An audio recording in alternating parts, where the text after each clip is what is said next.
Good morning students. Today's video it's for class 7 subject English से हम पढ़ेंगे lesson 14 the angel of peace means होता है शांति का दूत। इसका आज हम पार्ट 2 पढ़ेंगे। तो let's start. Her first major project, उनका सबसे पहले बड़ा काम था a home for the destitute, sick and dying was opened in 1952 when he saw an old man dying on the street even by rats and ants।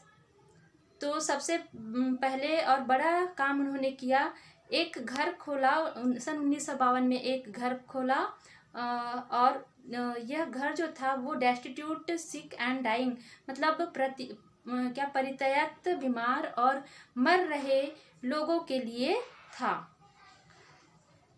और जब उन्होंने एक बूढ़ी महिला को सड़कों पर मरते हुए देखा और उसके बाद eaten by rats and ants और चूहे और चींटियों को खाते हुए देखा, तो सी पिक्ड हर अप, उन्होंने उनको उठाया, took her to the hospital, और उनको अस्पताल ले गए।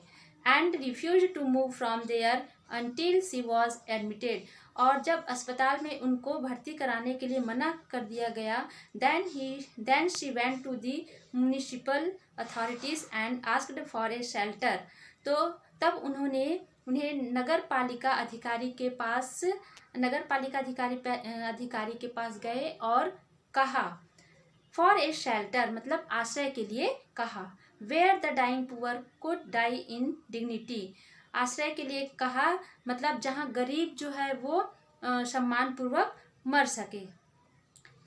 सी was provided a place near the Kali temple Kolkata, और उन्होंने कलकत्ता में काली मंदिर के पास एक जगह उपलब्ध करवाई। And the following day she and her sister, और अगले दिन वह और उनकी जो सिस्टर हैं and the dying moved in, और उनके साथ में और जो मरने वाले जो थे इसमें गए। Today some 150 people, many seriously ill and unaccepted elsewhere, are watched, fed and sheltered in this Kolkata home called Nirmal Hriday.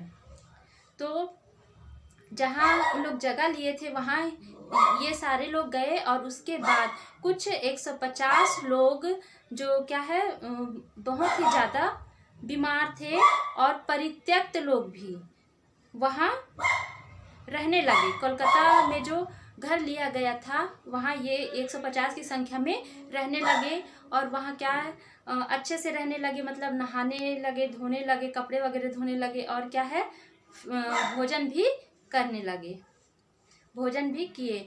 तो जिसे निर्मल हृदय के नाम से जाना जाता है, उस घर को निर्मल हृदय कहा जाता है। ये इम्पोर्टेंट भी है, ये क्वेश्चन आता भी है, व्हाट इज निर्मल हृदय करके ये क्वेश्चन आता है। तो Nirmal Hriday is a destitute, sick and dying, क्या बोलते हैं, डाइंग मतलब जहाँ डेस्टिट्यूट परित्यक्त और बीमार और मर रहे लोग जहाँ रहते हैं, अपना जीवन यापन करते हैं, उसे निर्मल हृदय कहा जाता है।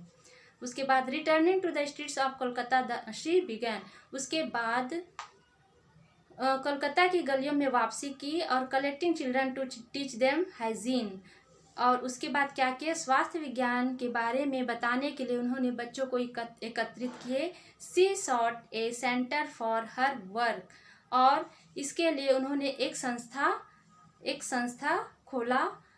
when a family offered rooms on the top floor of their large house, और इसके लिए एक दंपत्ति ने उन्होंने अपने बड़े से घर में ऊपरी मंजिल में जो कमरे थे उनको दे दिया गया। She appointed some assistants, eventually 26 in all, who formed the nucleus of the missionaries of charity, और इस काम के लिए लगभग उन्होंने 26 सहायिका जो है वो रखे, जिनको दान पुण्य के प्रचारकों का केंद्र बिंदु बनाया गया। Now their number is more than 700 mostly young Indians. और अब वहाँ 700 की संख्या में यंग इंडियंस युवा भारतीय रहते हैं। She lived a simple life. वह मतलब जो मदर टेरेसा जो है वो बहुत ही सादा जीवन व्यतीत करती थी। Travel by second class on train. और द्वितीय श्रेणी के डिब्बे में वो यात्रा करती थी। Got down on hands and knees to scrub floors. और फर्श को साफ करने के लिए क्या है फर्श को साफ करने के लिए हाथ और घुटने तक भी वो झुक सकती थी। शी चेरिश्ड सिंप्लिसिटी एंड और ए शॉल मोर डांड दैन निटेड। और क्या है बहुत ही शादीपूर्ण थी, मतलब एकदम साधारण थी। और क्या है रफू किए हुए शॉल क्या करती थी वो ओढ़ती थी और पहनती थी। She was in the poor what others often fail to see। उन्होंने गरीबों में यह देखा what others often fail, जो अन्य जो है वो देखने में असमर्थ थे। अब क्या देखा उन्होंने their loneliness, कि गरीबों में क्या है उन्होंने अकेलापन देखा। their humor मतलब उनकी मनोदशा, उनके भाव को देखा। और their honesty, उनकी ईमानदारी को देखा। and their courage, और उनके साहस को देखा। ठीक है, तो आज के लिए बस इतना ही। नेक्स्ट पार्ट हम नेक्स्ट वीडियो में पढ़ेंगे। तब तक के लिए थैंक यू।